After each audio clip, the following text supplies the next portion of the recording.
berteman Bapak Rektor Institut Pesantren Matlabul Falah, Bapak Abdul Jabbar Rosin MED, yang kami hormati Bapak Miftahul Munif MA selaku narasumber daripada siang hari ini, yang kami hormati segenap wakil rektor, dosen dan studis akademik IPMAFA, dan tak lupa teman-teman sosial media yang berbahagia.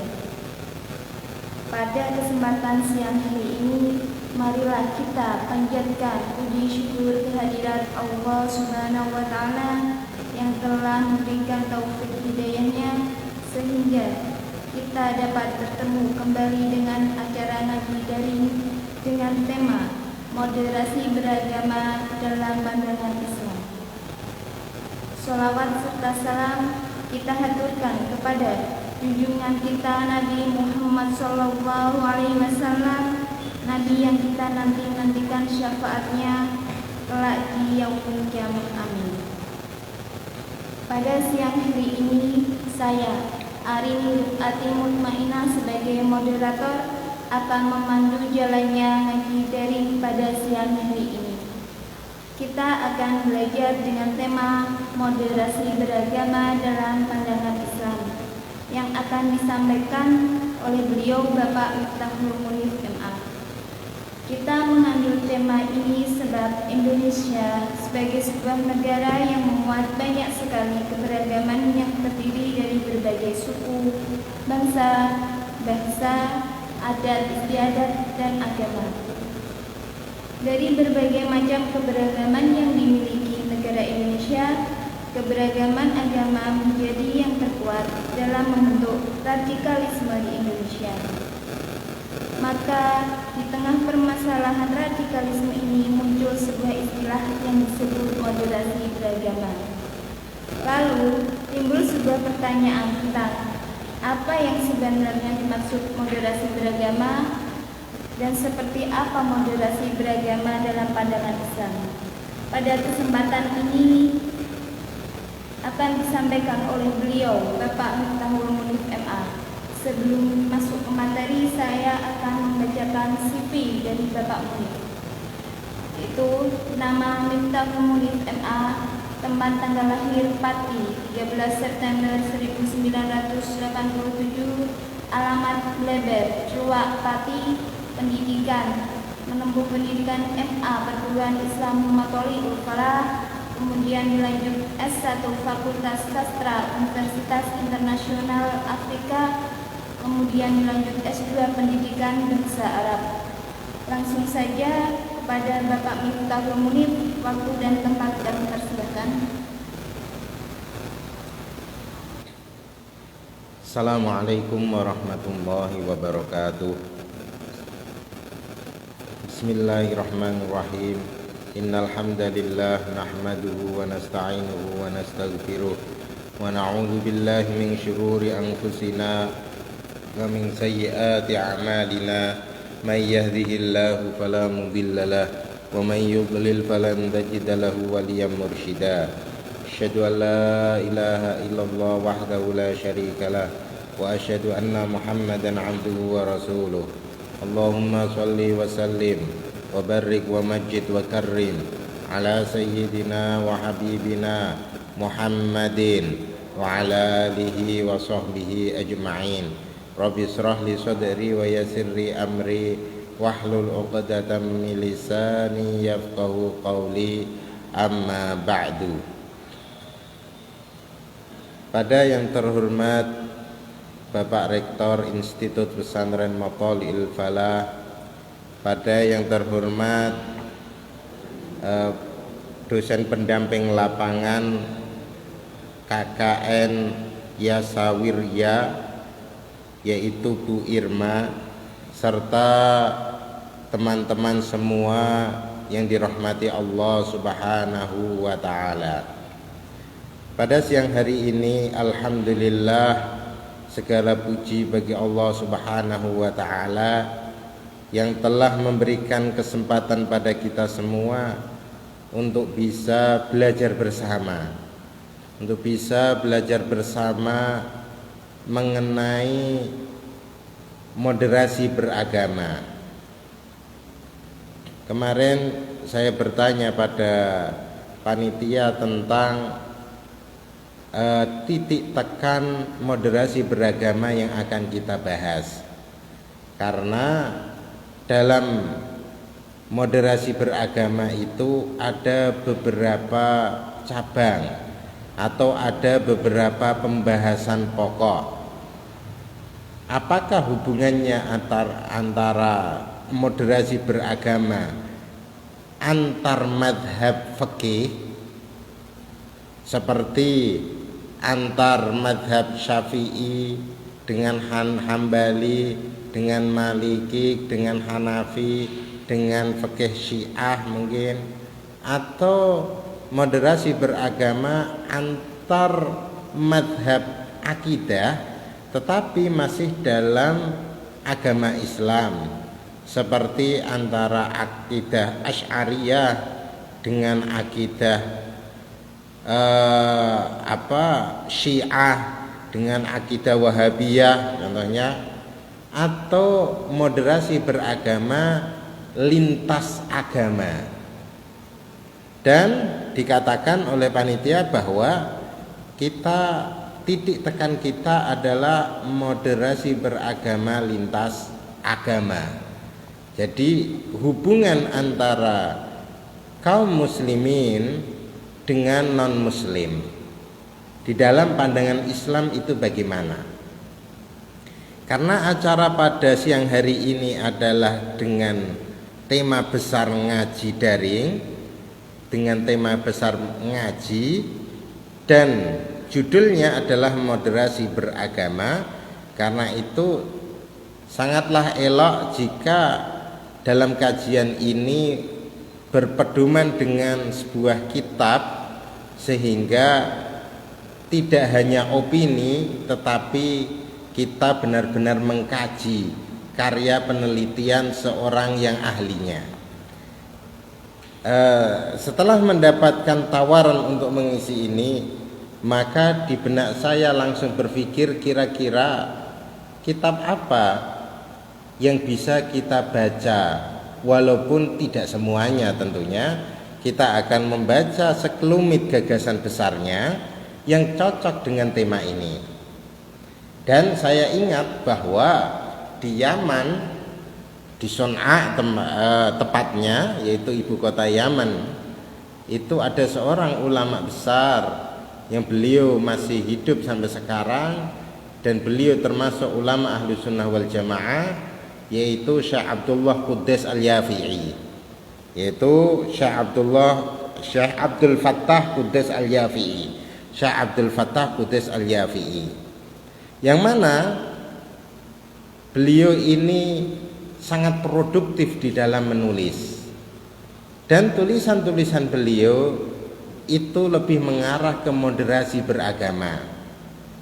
Beliau menulis tentang kitab tentang moderasi beragama lintas madhab dengan kitab yang diberi nama beliau At-Tamadhub, kitab bermadhab. Jadi di dalam kitab itu beliau berusaha mencari titik temu antar madhab dan bagaimana sebaiknya seorang muslim yang bermadhab berinteraksi dengan muslim yang bermadhab lain di dalam bidang fikih. Contohnya, saya bermadhab Syafi'i radhiyallahu an, bermadhab Imam Syafi'i. Waktu saya belajar di Sudan, penduduk Sudan itu rata-rata madhabnya adalah Maliki. Bagaimana sebaiknya interaksi saya dengan berbeda madhab fikih di dalam bidang fikih? Di dalam madhab Maliki, kalau Fatihah tidak menggunakan basmalah, langsung takbiratul ihram, Allahu Akbar, alhamdulillahi rabbil alamin, ar-rahmanir rahim. Itu. Kalau kita lihat di dalam fikih-fikih kita Syafi'i, kalau memang imam tidak baca sama sekali, itu kan kita tidak boleh mengikuti sebenarnya. Itu. Tetapi Syekh Abdul Fattah Quddis ini berusaha bagaimana sebaiknya kita, sebaiknya seorang muslim yang bermadhab fikih dalam satu madhab terus berinteraksi dengan madhab lain. Ini ada etika-etikanya itu. Begitu juga beliau menulis sebuah buku yang isinya adalah moderasi antar madhab teologi.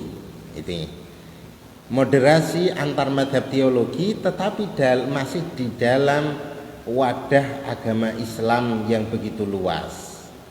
Di dalam Islam sendiri kita menemukan banyak madhab-madhab teologi atau sekte-sekte teologi. Kalau kita lihat dari dulu ya sangat tidak terhitung jumlahnya. Tetapi mungkin yang ada sekarang ini antara madhab teologi Asy'ariyah dan Maturidiyah sebagai madhab teologi mayoritas umat Islam, serta ada yang madhab teologi Hanabalah, Hambaliyah atau Athariyah, atau sekarang diklaim sebagai madhab teologi Salafiyah itu. Salafiyah atau kalau istilah pesantren menyebutnya madhab teologi Wahabiyah, serta ada madhab teologi Zaidiyah, ada di sebagian Yaman, ada madhab teologi Ibadiyah, yaitu ada di negara Oman, dan ada madhab teologi Syiah Itsna Asyariyah atau Ja'fariyah. Antara madhab teologi ini kalau dilihat sepintas itu akan saling berbenturan. Nah, supaya itu tidak terjadi bagaimana? Bagaimana interaksi seorang yang bermadhab Asy'ari dengan seorang yang bermadhab Syiah contohnya. Jangan sampai ada kasus yang seperti dulu di Jawa Timur itu kan penyerangan Syiah, penyerangan terhadap Syiah. Begitu juga kasus-kasus yang terjadi di Timur Tengah, ada permusuhan antara Sunni Syiah sampai peperangan dan sebagainya. Nah, Syekh Abdul Fattah Qudus Al-Yafi'i ini membuat punya kitab namanya At-Thariq ilal Ulfah Al-Islamiyah Muhawalah Ta'siliyah wa Ru'yah Jadidah, yaitu jalan menuju perdamaian Islam, jalan menuju keharmonisan Islam. Beliau menulis kitab itu. Yang terakhir tentang moderasi beragama, beliau menulis kitab moderasi beragama lintas agama, yaitu hidup berdampingan lintas agama atau toleransi beragama. Yang itu adalah kitab At-Ta'ayush Al-Insani wa Tasamuh Ad-Dini fil Islam, yang akan kita jadikan pedoman pada ngaji daring siang hari ini. Kalau kita terjemahkan secara sepintas, arti kitab ini adalah At-Ta'ayush Al-Insani, itu berarti hidup berdampingan, wa tasamuh ad-dini fil Islam, dan toleransi beragama di dalam Islam. Jadi kitab ini akan membahas bagaimana relasi antara muslim dan non muslim, dan bagaimana sih sebenarnya konsep moderasi beragama yang ada di dalam agama Islam tersebut. Ini jadi pembahasan kita kali ini khusus membahas relasi muslim dan non muslim. Kita tidak membahas sekte antar madhab di dalam Islam, baik fikih maupun teologi. Tetapi yang kita bahas adalah tentang relasi muslim dan non muslim, antar agama, moderasi antar agama. Kitab ini membahas beberapa hal pokok di dalam relasi muslim non muslim. Kalau kita lihat di dalam pengantar, beliau membahas ada 3 permasalahan penting, yaitu tentang hakikat manusia, bahwa manusia ini adalah makhluk yang dimuliakan oleh Allah Subhanahu wa taala. Terus dilanjut beliau dengan permasalahan kedua, yaitu fi hurriyatil i'tiqadi wad diyanah, kebebasan beragama, kebebasan memilih agama. Ini juga dibahas oleh beliau. Yang permasalahan ketiga adalah fi maqsadir risalah wa hadafid da'wah. Beliau membahas tentang tujuan asas di dalam dakwah itu apa. Itu. Ini 3 pembahasan ini nanti akan kita baca, karena 3 pembahasan inilah yang menjadi pondasi moderasi beragama. Terus berikutnya beliau membahas di dalam pasal 1, yaitu tentang fita'amul ma'a ahli dhimmati wa ahlil ahdi wal musta'minin, interaksi dengan ahlu dhimmah atau ahlul ahad atau musta'min. Intinya adalah interaksi dengan non muslim yang tidak memerangi kita. Itu bagaimana kita interaksinya dengan non muslim yang tidak memusuhi kita. Itu. Terus fasal 2 beliau menjelaskan fita'amul ma'a ahlil harbi min ghairil muslimin, interaksi dengan non muslim yang memusuhi kita. Ternyata untuk berinteraksi dengan non muslim yang mereka memusuhi kita, itu pun ada etika-etikanya, ada norma-normanya. Itu. Adapun fasal ketiga, yaitu namadzid musyriqah minat tarikh al-islami fi ta'amul ma'a ghairil muslimin, contoh-contoh yang indah di dalam sejarah Islam bagaimana relasi antara muslim dan non muslim. Jadi di fasal ini akan kita baca.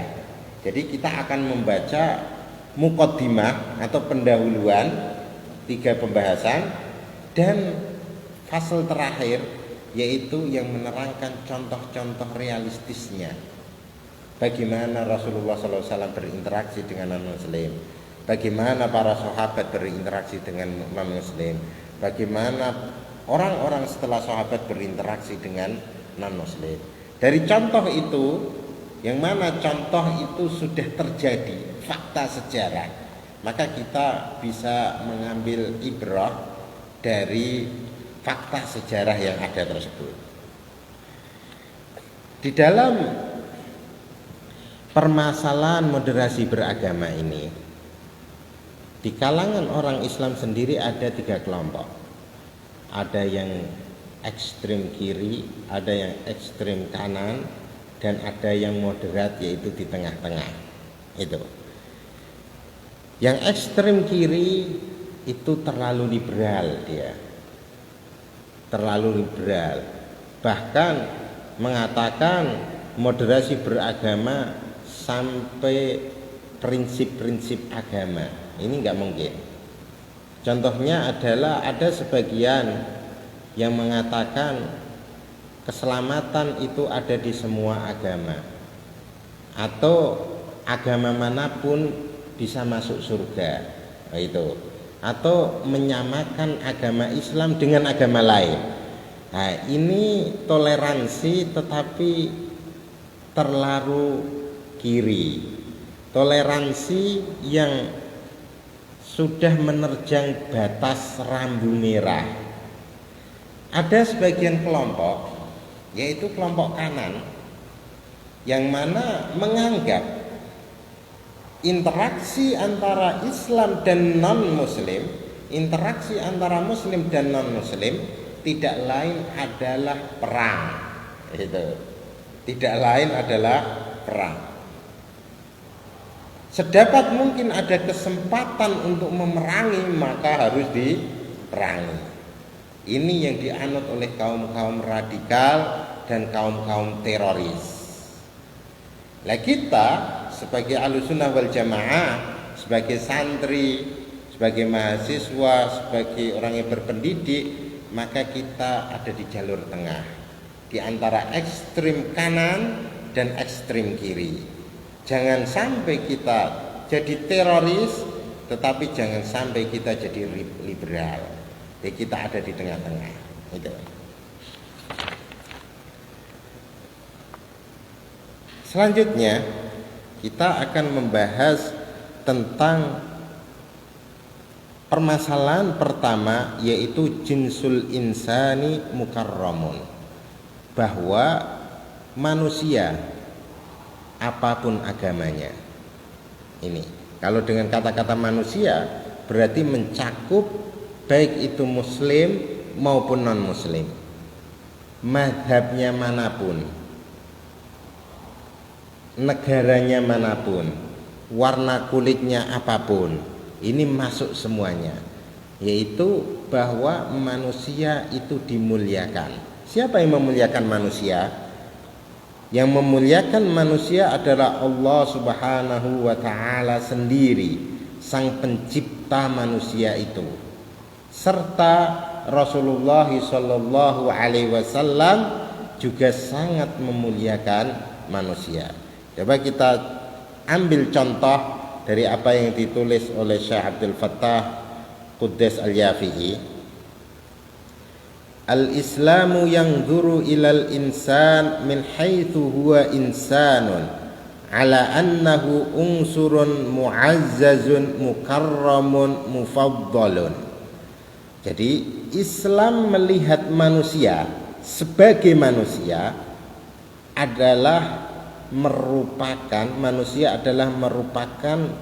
unsur yang mulia, yang dimuliakan dan diutamakan. Itu.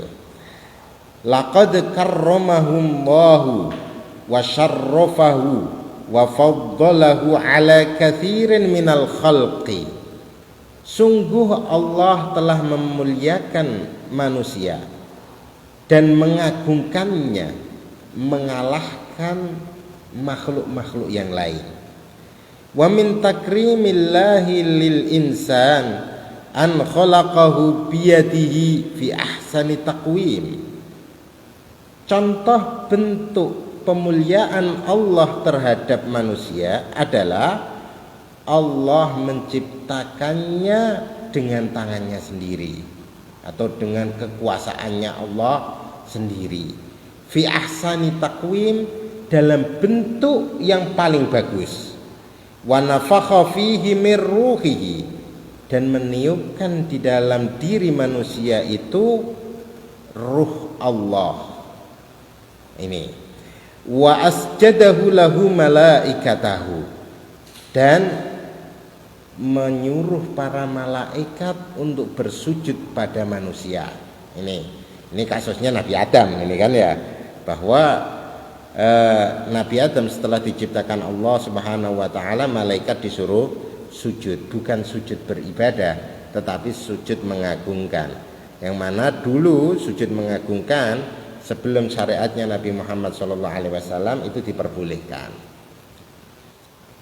Wa sakhkhara lahu ma fis samawati wal ardi, dan Allah menundukkan langit dan bumi untuk manusia. Khalaqahu li'ibadatihi, Allah menciptakan manusia agar manusia beribadah padanya. Wa arsala lahu rusulah, dan Allah mengutus para utusan untuk manusia. Wa anzala alaihi kutubah, dan Allah menurunkan kitabnya untuk manusia. Liyakuna khalifatahu fil ardi, agar manusia menjadi wakil Tuhan di bumi. Nah, ini bentuk bagaimana Allah Subhanahu wa taala memuliakan manusia. Dan di dalam Al-Qur'anul Karim, Allah Subhanahu wa taala menerangkan tentang kemuliaan manusia. Sangat banyak sekali. Di sini disebutkan ada 1 2 3 4 5 6 7 8 ayat yang khusus menerangkan tentang keutamaan manusia. Contohnya kita ambil sampel aja. Qala Allah taala fil kitabihil karim Wa idh qala rabbuka lil malaikati inni ja'ilun fil ardi khalifah. Dan ketika Tuhanmu berfirman kepada para malaikat, sungguh aku akan menciptakan wakil atau khalifah di muka bumi. Ini jadi Allah Subhanahu wa taala menjadikan manusia sebagai wakil Tuhan di muka bumi ini. Nah, tentunya dengan menjadikan manusia menjadi wakil Tuhan, ini adalah bentuk Allah Subhanahu wa taala dalam memuliakan manusia. Tidak hewan, tidak yang lain, tidak malaikat turun ke bumi langsung mengatur tentang bumi, tentang pertanian, tidak. Ternyata semuanya ini diserahkan pada manusia. Ini bentuk kepercayaan Allah Subhanahu wa taala kepada manusia.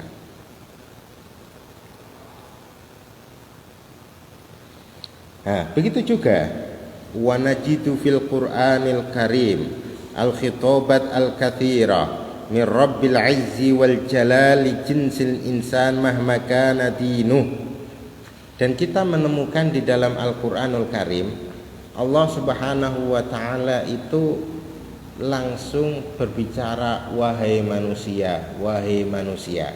Tidak pandang dulu apa agamamu, tidak pandang dulu apa bangsamu dan sukumu. Itu. Ini sangat banyak sekali.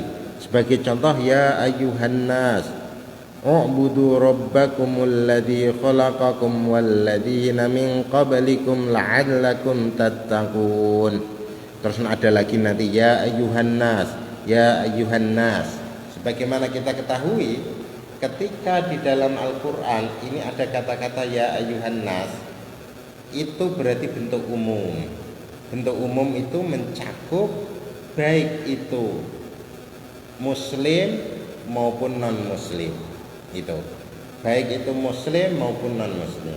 Beda dengan ayat yang didahului ya ayyuhalladzina amanu kutiba alaikumusiyam. Contohnya ya, itu khitabnya adalah ya ayyuhalladzina amanu, wahai orang-orang yang beriman. Jadi khitab itu ditujukan khusus orang-orang yang beriman. Jadi beda lagi dengan ya ayyuhan nabi, maka khitab itu khusus bagi Kanjeng Nabi Muhammad SAW. Jadi di Al-Quran ada khitab yang khusus bagi Kanjeng Nabi, yang khusus bagi orang muslim, dan ada yang umum bagi semua manusia apapun agamanya. Dan ini menunjukkan bahwa manusia apapun agamanya diperhatikan di dalam Al-Quran. Nah, difirmani Allah, ya ayyuhan nas, wahai manusia. Oh, ini kan bentuk penghormatan. Ini kalau di buku ini coba saya hitung berapa ayat yang ada kata-kata ya ayyuhan nas.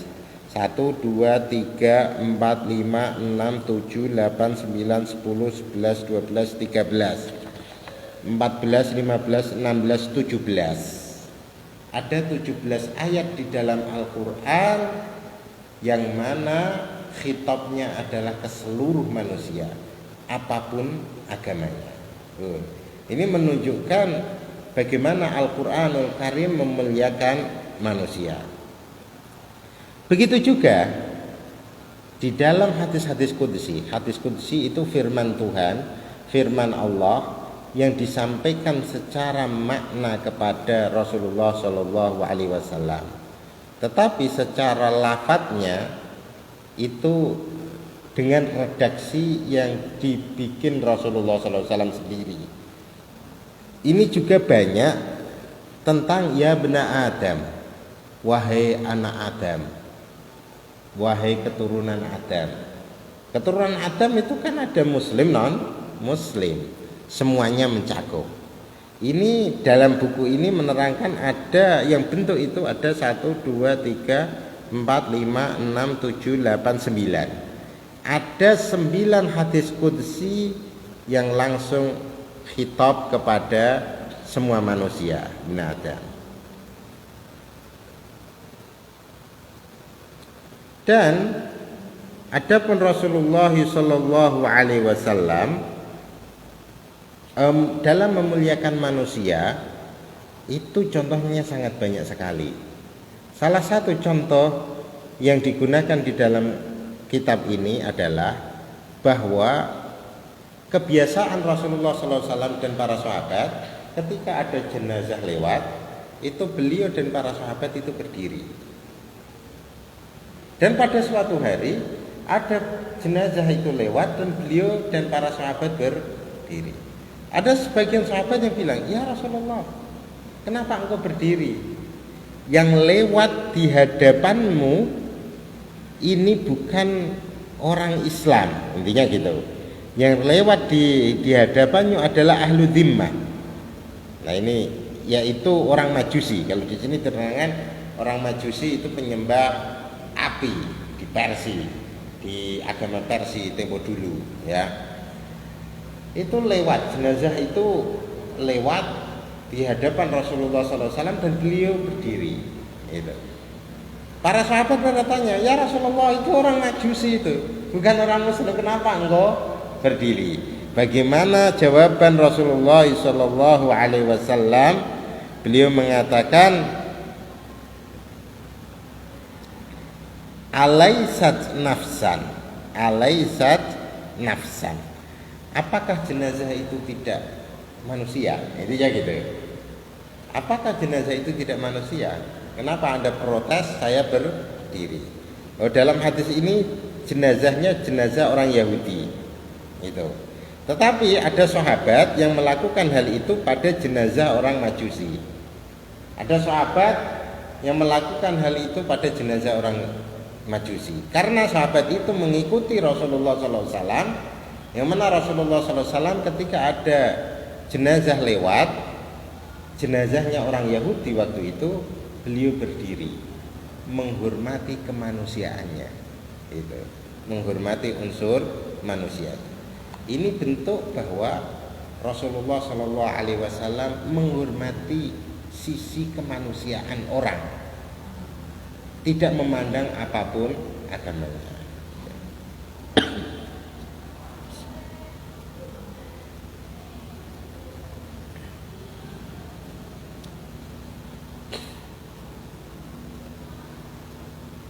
Gini, ada hal penting lagi, bahwa saya pernah mendengar dan membaca salah satu ungkapan ulama modern, ulama kontemporer, yang mengatakan gini, kita tidak boleh memanggil non-muslim sebagai saudara. Wahai saudara-saudaraku, itu gak boleh katanya. Tidak, kata seorang ulama kontemporer tersebut, tapi beliau sudah wafat rahimahullah ta'ala. Beliau mengatakan bahwa kita tidak boleh memanggil non-muslim saudara.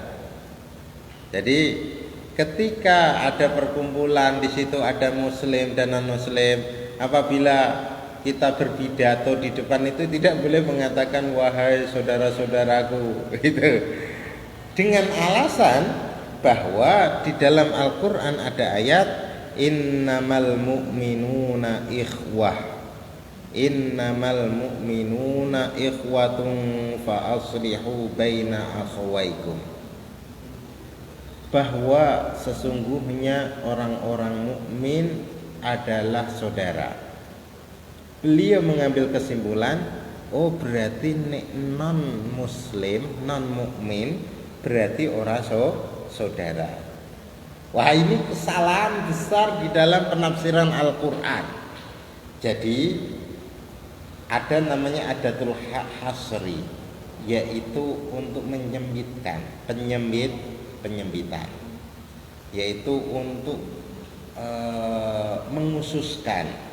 Hal pengususan, ketika pengususan itu menggunakan innama, maka yang menjadi, yang dikhususkan itu bukan lafal langsung setelahnya itu, bukan mukminunnya, tetapi ikhwahnya.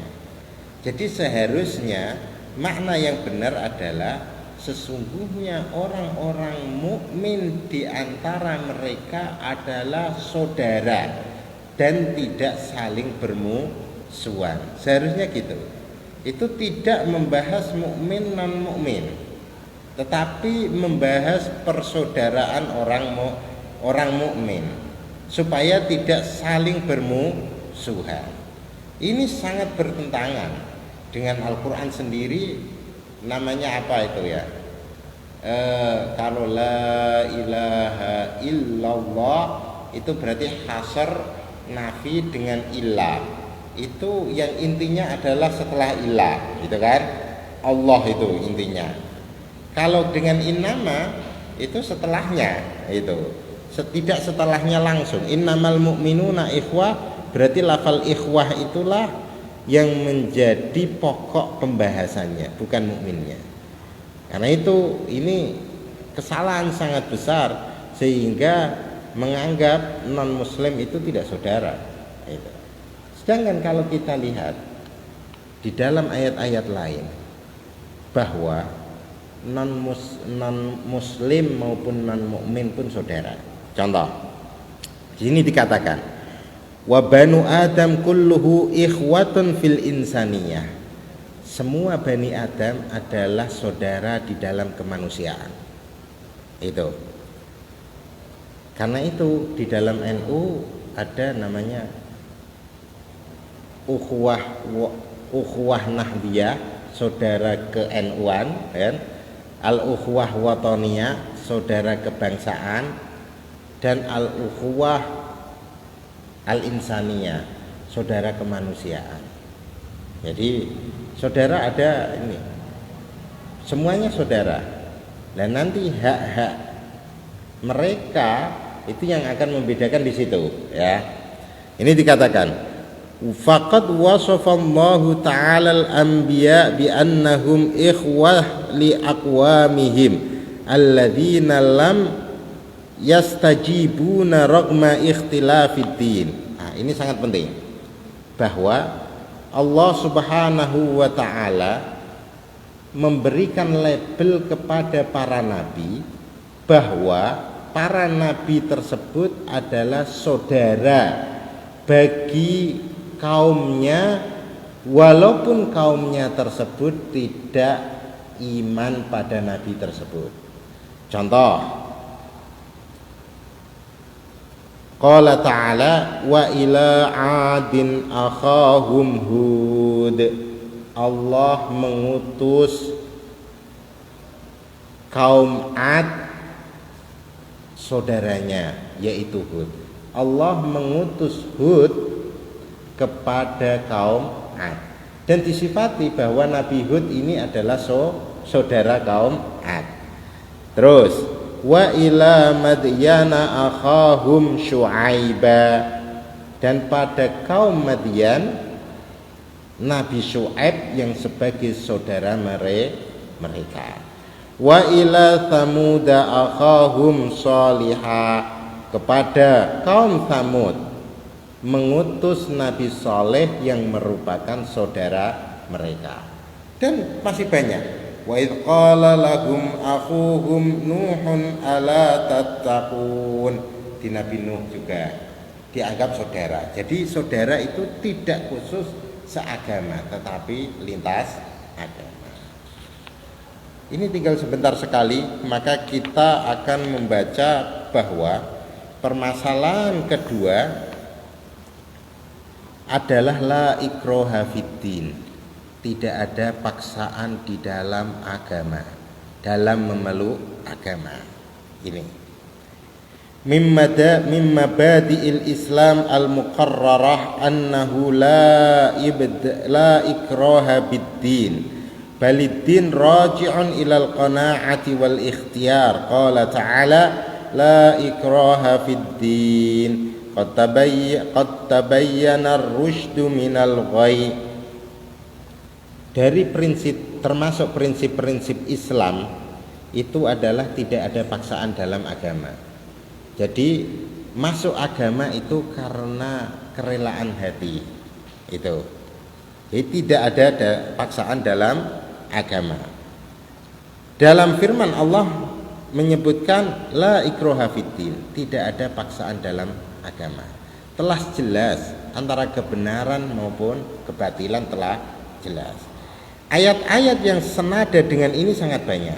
Sebagaimana firman Allah, walau syaa rabbuka la amana man fil ardi kullihim jami'a afa anta takrahun nas hatta yakunu mu'minin. Andaikan Allah menghendaki, maka seluruh orang yang ada di muka bumi ini akan beriman, tetapi tidak dikehendaki oleh Allah. Fadzakir innama anta mudzakir lasta alaihim bimusaitir. Maka ingatkanlah mereka, engkau hanya pengingat, tapi engkau tidak punya kuasa untuk menjadikan orang itu mukmin. Ini khitab pada Rasulullah sallallahu alaihi wasallam. Terus, nahnu a'lamu bima yaqulun wa ma anta alaihim bijabbar fadzakir bil qur'ani man yakhafu wa'id. Ini juga senada dengan la ikraha fiddin. Intinya tidak ada paksaan di dalam agama.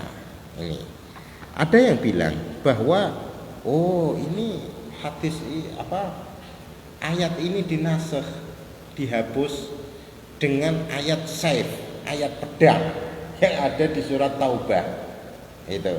Coba kita lihat, kembalikan kepada ahli tafsir, yaitu Imamul Mufassirin, Imam Ibnu Jarir At-Tabari, yaitu imamnya ahli tafsir, yaitu Imam Ibnu Jarir At-Tabari. Di sini dikatakan bahwa ayat la ikraha fiddin menurut jumhurul ulama dan pendapat yang terkuat tidaklah dinasakh, tetapi tetap tidak dinasakh dengan ayatus saif. Jadi sangat salah sekali dikatakan ayatus saif itu menghapus 200 ayat perdamaian. Ini sangat fatal sekali. Ada sebagian ulama mengatakan gitu, bahwa ayatus saif, yaitu ayat perang, itu menghapus 200 ayat lebih tentang ayat perdamaian. Itu tidaklah benar. Yang benar ayat perdamaian tetap, ayatus saif tetap. Ayat perdamaian dalam konteksnya dan ayatus saif dalam konteksnya sendiri. Gitu.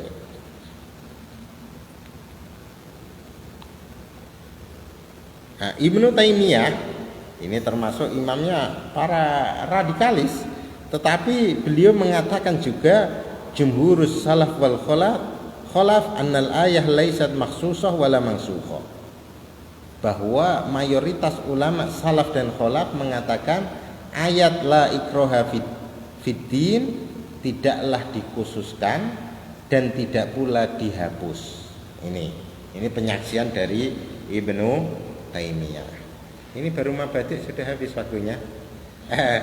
Kita mungkin sedikit contoh ya. Contoh bagaimana kaum muslimin berinteraksi dengan non muslim. Saya ambil contoh satu di era Rasulullah sallallahu alaihi wasallam, bahwa bagaimana Rasulullah sallallahu alaihi wasallam interaksi dengan ahli Najran, yang mana ahli Najran itu Nasrani. Itu bahwa pada Amul Wufud itu ya tahun-tahun 8 Hijriah, setelah 8 Hijriah dan setelahnya, yang mana Rasulullah SAW 2 tahun kemudian wafat. Mungkin bisa jadi ini adalah tahun 90 juga, berarti ini adalah akhir-akhir hayat beliau. Bahwa ada utusan dari Najran yang beragama Nasrani. Itu waktu sampai ke masjidnya Rasulullah SAW, tibalah waktu ibadahnya orang Nasrani ahli Najran tersebut. Itu jadi utusan dari Najran datang ke Rasulullah SAW di Masjid Nabawi. Terus sampai sana, waktu sholatnya orang Nasrani Bani Najran itu telah tiba. Kaum muslimin sholat asar Lah Bani ini juga ada sholatnya. Ini entah Nasrani yang madzhab mana, mungkin kan ada kan. Akhirnya dia bingung, aku ini terus sholat nanti, gitu kan? Aku sholat nanti yang Bani Najran. Akhirnya oleh Rasulullah Shallallahu Alaihi Wasallam mereka diizini sholat di Masjid Nabawi menghadap Baitul Maqdis. Sedangkan Rasulullah SAW dan para sahabat menghadap Ka'bah. Menghadap Ka'bah kalau dari Madinah berarti ke selatan.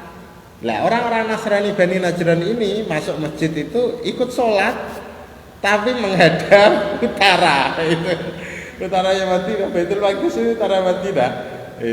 Itu diperbolehkan oleh Rasulullah Shallallahu Alaihi Wasallam. Apakah ada toleransi yang lebih toleran dari ini? Kan? Nggak ada kan? Ya. Apakah ada toleransi yang lebih toleran ini?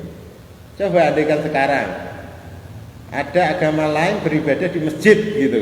Kayak apa dunia ini ramenya terus kan? Ini Rasulullah Shallallahu Alaihi Wasallam memperbolehkan utusan Bani Najran untuk melakukan sholatnya di Masjid Nabawi. Allah, ini, Masya Allah.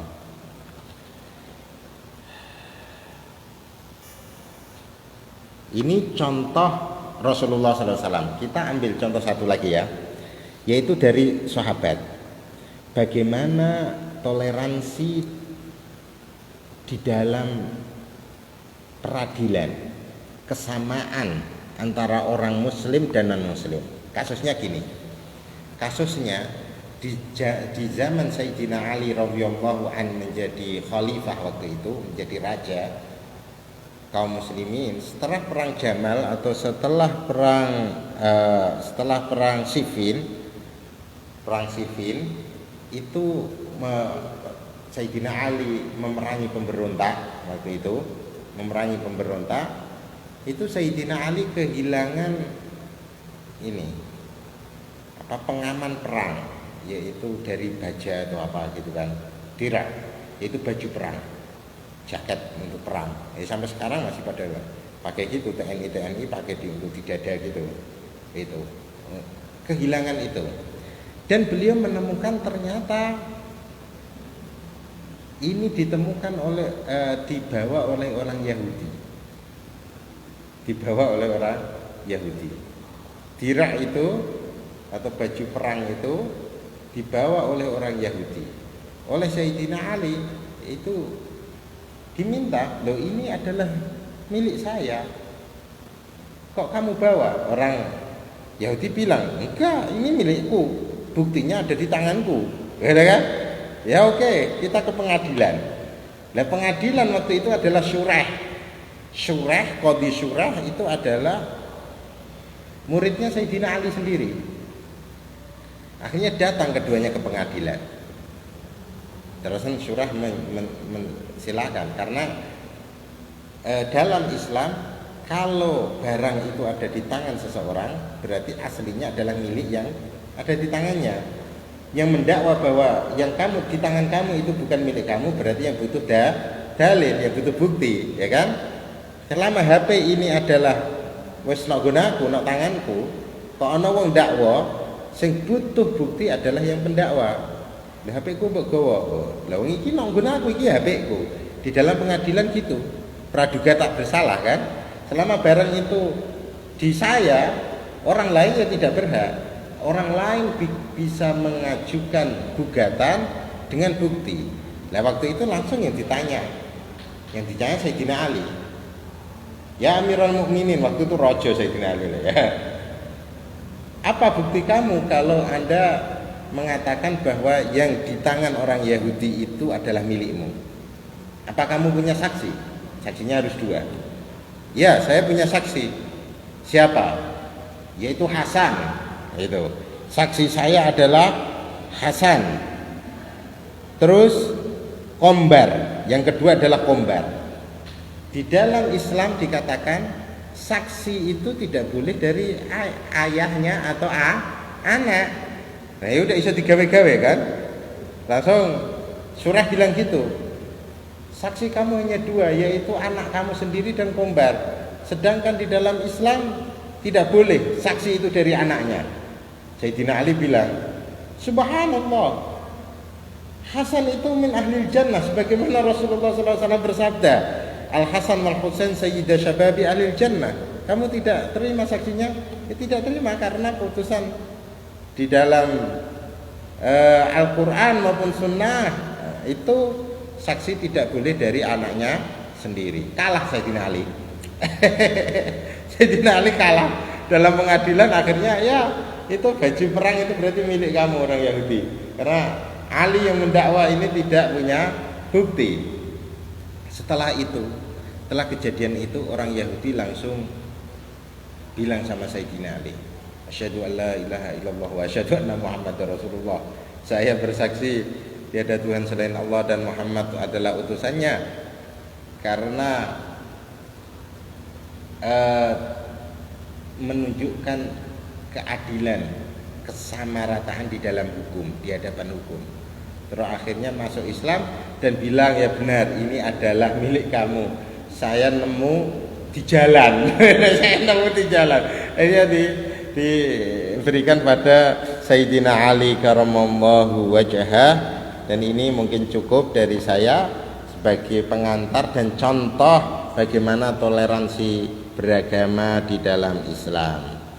Terima kasih. Terima kasih. Untuk acara selanjutnya yaitu tanya jawab, silahkan kalau ada yang ditanyakan terkait dengan materi yang disampaikan oleh Bapak Munif selaku narasumber kami.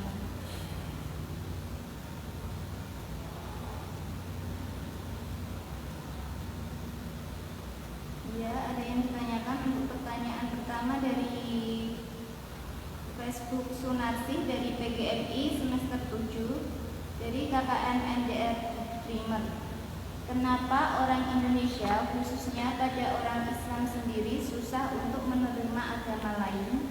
Dalam artian orang tersebut tidak suka melihat agama non-Islam. Upaya apa yang dilakukan atau sikap yang harus kita lakukan sebagai mahasiswa menghadapi orang seperti itu? Terima kasih. Monggo Bapak Munif menjelaskan. Terima kasih atas pertanyaannya yang luar biasa. Untuk menjawab pertanyaan ini, kenapa ya? Ini kan alasan, sebuah alasan. Saya ada buku bagus, yaitu karya Profesor Quraisy Shihab tentang Islam moderat, Islam wasatiyah atau wasatiyah Islam gitu, saya lupa. Dan itu juga pernah dibedah di dalam di dalam channel narasi kalau nggak salah, bahwa beliau menerangkan kenapa ada sebagian kelompok atau sebagian orang Islam itu kurang toleransi atau tidak memiliki sifat moderasi beragama.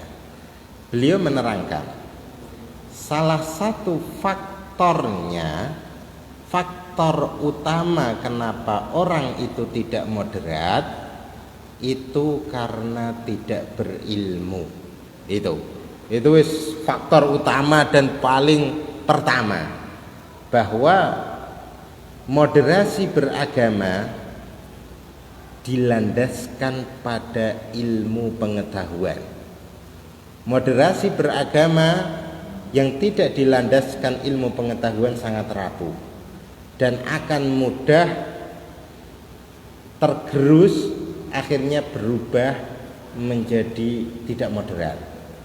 Orang yang awalnya moderat terus di zaman medsos kayak sekarang ini, akhirnya di grup-grup atau apa, perlu Anda ketahui, perlu kita ketahui bahwa saya dapat berita dari teman yang penggiat medsos Ahlu Sunnah, itu dari kaum radikal di Indonesia ini, salah satu kaum radikal, kelompok radikal di Indonesia ini, itu setiap hari menyebarkan konten-konten mereka itu sebanyak sekitar 20.000 konten. Wes sudah robot, yang ini. Itu.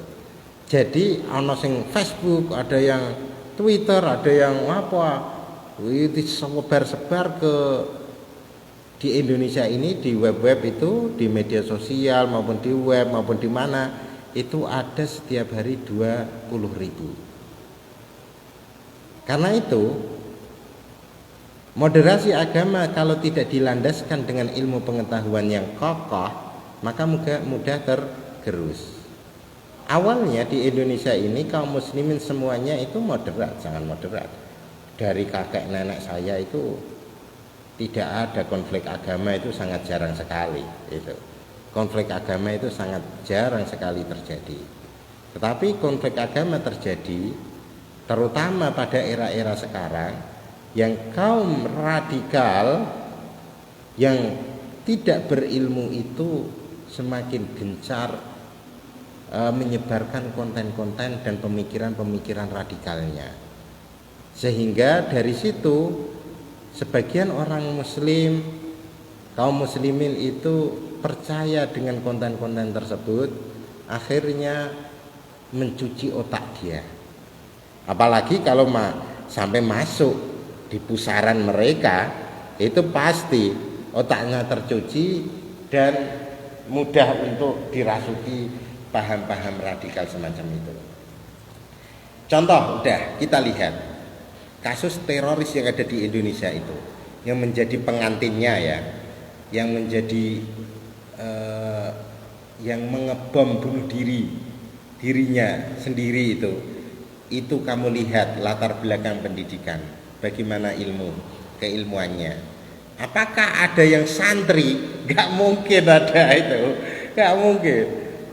Yang kena itu yang ditangkap Densus 88 itu ada yang alumni TKI ya, alumni TKW karena mendapatkan informasi dari medsos apa itu, terus karena perceraian dari keluarganya bingung linglung akhirnya dimasuki paham-paham itu. Jadi semua radikalisme yang ada di Indonesia ini, bahkan di muka bumi ini, itu berawal karena tidak adanya keilmuan yang memadai terhadap Islam tersebut. Ya kita sebagai mahasiswa insan ilmiah ya kan, semuanya harus diukur dengan ilmu pengetahuan. Untuk supaya jadi moderat ya ilmunya kuat dulu. Itu. Terima kasih. Terima kasih. Untuk pertanyaan kedua dari Uswatun Hasanah dari PGMI 7, yaitu seperti apa contoh moderasi beragama yang berlebihan? Silakan. Terima kasih. Moderasi beragama yang berlebihan, bagaimana saya katakan di awal, itu sekarang sudah tidak populer, tetapi dulu sangat populer sekali, yaitu paham pluralisme agama. Pluralisme agama yang dimaknai berlebihan. Pluralisme agama sebenarnya kan tidak sampai menyentuh pada hal yang prinsip dalam hal akidah. Pluralisme agama yang benar adalah toleransi itu, toleransi beragama. Kita menghormati keyakinan agama lain tanpa meyakini kebenaran agama yang lain. Ya itu.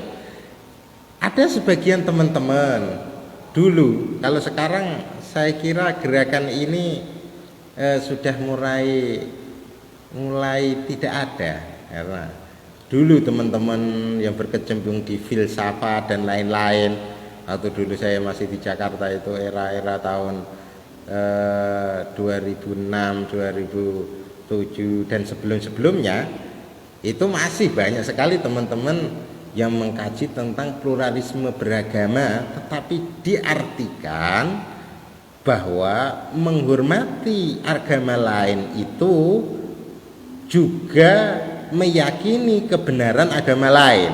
Nah ini kan salah besar. Menghormati agama lain yaitu kita tidak mengusik agama lain, menghormati orangnya, toleransi kepada mereka tanpa harus meyakini kebenaran agama itu. Karena itu sampai ada sebuah ideologi dulu, sebuah pemikiran ya sebenarnya itu adalah menyamaratakan antara satu agama dan agama lain di dalam hal akidah. Jadi semua akidah itu dianggap benar, semuanya dianggap benar, dan siapapun memeluk agama manapun, orang itu harus meyakini kebenaran semua agama itu. Itu ya tidak mungkin lah. Itu orang beriman, orang Muslim meyakini bahwa agama lain benar, itu ya nggak mungkin. Orang non Muslim meyakini bahwa Islam itu benar, ya nggak mungkin juga. Itu mengada-ngada, itu yang berlebihan. Ya untuk sekedar wacana menurut saya ya sah-sah aja lah. Tetapi itu sangat berlebihan sehingga giroh keagamaan tidak ada. Moderasi beragama adalah toleransi beragama tersebut dan tidak masuk pada ranah usul. Di dalam fikih sosial itu harus membedakan antara usul dan furu'. Usul itu berarti ajaran fundamental. Ajaran fundamental ini tidak boleh diperkeruhkan. Bagaimana kita meyakini bahwa Rasulullah SAW sebagai utusan, dan kita di balik itu kita harus meyakini akidah yang non Muslim yang mengatakan Rasulullah tidak utusan. Ya nggak mungkin, itu ya berlawanan. Ono wong yakin Kanjeng Nabi utusan tapi ya membenarkan yang tidak meyakini utusan, itu kan apa ya?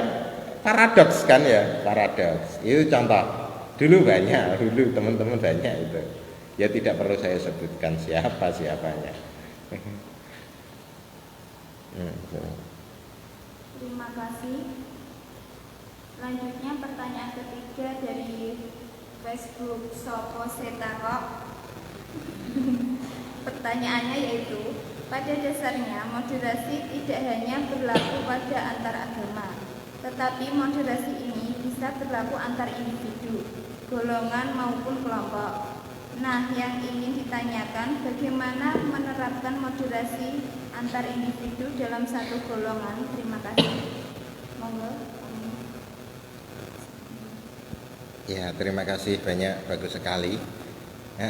Tadi sudah saya terangkan bahwa moderasi itu ada 3 ya. Sebenarnya ya lebih, tetapi setidaknya ada 3. Moderasi antar beragama, moderasi antara satu agama dengan agama lain, saling toleransi, yang telah kita bahas.